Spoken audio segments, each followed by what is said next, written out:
Les reprises, mais qu'est-ce que c'est? À quoi ça sert? Le fait de réinterpréter le titre d'un artiste ou d'un groupe est devenu une pratique courante depuis des décennies, parfois pour le plus grand plaisir de nos oreilles.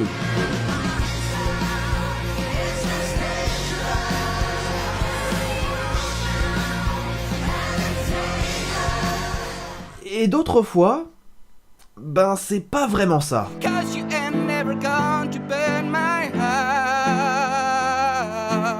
Oui, il va falloir qu'on en parle.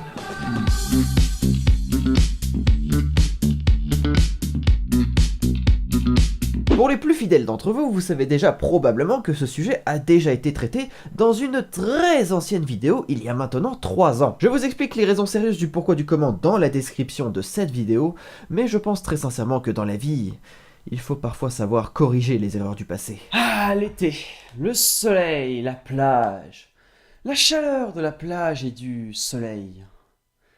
Et les filles. Sans aucun commentaire. Il existe une multitude de raisons valables pour jouer une musique qui n'est pas la nôtre. Mais commençons par le début. Les tout nouveaux groupes, ceux qui démarrent tout juste, vont souvent avoir recours à cette pratique. Rares sont les groupes amateurs à ne pas avoir recours à la technique secrète et ancestrale de la reprise, et ce n'est pas pour rien. La reprise constitue un moyen simple, rapide et efficace de s'exercer musicalement avec d'autres personnes sans avoir à se prendre la tête avec le fait de composer de la musique. Et puis bon, on va pas se mentir, quand on n'a aucune expérience dans la composition musicale, vos premiers chefs-d'œuvre ressembleront souvent à ça.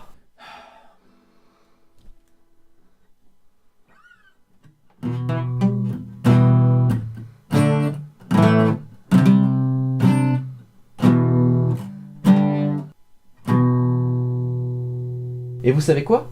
C'est normal. Personne n'attendra de vous que vous composiez le nouveau Stairway to Heaven. Allez-y d'abord avec 3-4 accords simplistes, et quand vous serez suffisamment à l'aise avec ces 3-4 accords, l'envie d'aller plus loin se manifestera d'elle-même. Mais du coup, les gens qui savent déjà jouer en groupe, pour eux il s'agira plus que d'un exercice. Une simple envie des musiciens, juste pour se faire plaisir et jouer autre chose que sa propre musique. Ça peut également être un défi. Reprendre certains titres n'est pas donné à tout le monde. Rendre hommage à un artiste qui nous a quittés, ou simplement faire plaisir à son public avec un répertoire qui n'est pas le sien. En gros, la liste des motifs peut être très longue. Ce serait même pour eux l'occasion de pimenter l'exercice avec quelques règles additionnelles. Quand Chaka Ponk décide de reprendre Smells Like Teen Spirit de Nirvana, il ne se contente pas de réinterpréter à la note près la même musique, excepté les paroles qui n'ont pas changé.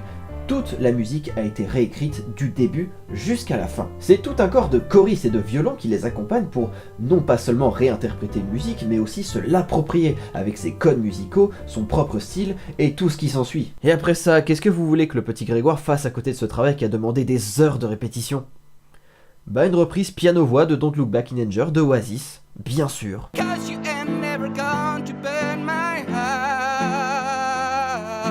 Bon, je pense qu'on va s'arrêter là.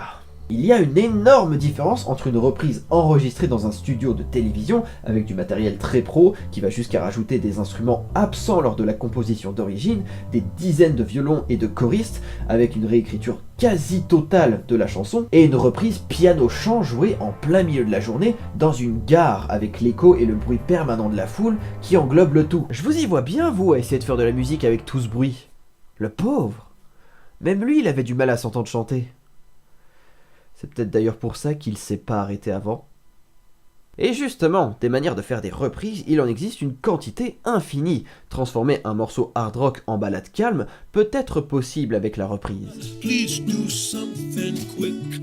Time is up, the planet's sick, but hey, we'll all be grateful one fine day. Si la reprise est devenue une procédure courante, c'est tout simplement car il s'agit d'une technique simple et accessible. Abordable pour l'amateur qui souhaite juste reprendre la musique qui le passionne, tout comme le musicien un peu plus expérimenté qui peut la manier comme bon lui semble. Il arrive assez souvent d'entendre parler de plagiat, parce qu'une musique ressemble trop à une autre, ou qu'un groupe ressemble trop à un autre déjà plus connu. Quand Airborne prétend simplement jouer du rock, beaucoup persistent à pointer du doigt la ressemblance trop frappante avec la musique d'AC/DC. Alors que la vérité, c'est que tout le monde a copié quelqu'un d'autre avant de se faire connaître.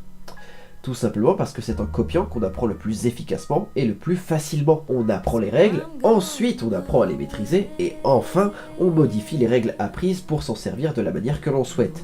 Telle est la voie à emprunter. Salut!